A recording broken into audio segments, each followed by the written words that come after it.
রাহির সাথে অসভ্যতামি করায় রিটোকে উচিত শিক্ষা দিল রাহুল। হ্যাঁ বন্ধুরা, আমরা এমনটাই দেখতে পাবো শুধু তোমারই জন্য ধারাবাহিকের আগামী পর্বগুলোতে। রাধিকা যাতে বাড়িতে ফিরে আসে, রাহুলের বাবা যাতে অভিমান ভুলে রাধিকাকে মেনে নেয়, বাড়িতে ফিরিয়ে আনে, তার জন্য রাহুল অনি ও লাক্সকে নিয়ে একটা প্ল্যান করে। রাহি তার প্ল্যান মতো রাহুল ও অনিকে নিয়ে রাধিকার সাথে দেখা করার জন্য হোটেলে আসে। রাহি তার প্ল্যানের সবটা জানায় রাধিকাকে।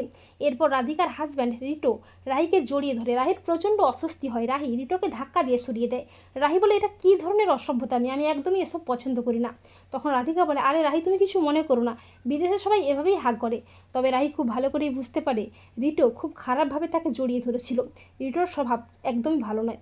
এরপর কয়েকদিন পর রিটো আবারও একদিন রাহির সাথে অসভ্যতামি করার চেষ্টা করে। তখন রাহুল রিটোকে আচ্ছা করে চড় কষিয়ে উচিত শিক্ষা দিয়ে বলে, তোর সাহস কী করে হয় রাহির সাথে অসভ্যতামি করার? রাহি রাহুল রায় চৌধুরীর স্ত্রী, তাই আর কোনোদিন যদি রাহির সাথে অসভ্যতামি করার চেষ্টা করিস না, তাহলে আমি সেদিন ভুলে যাব তুই আমার দিদিভাইয়ের হাজব্যান্ড। তোর মতো শয়তানকে কিভাবে সাহায্য করতে হয় তা খুব ভালো করেই জানে এই রাহুল রায়চৌধুরী।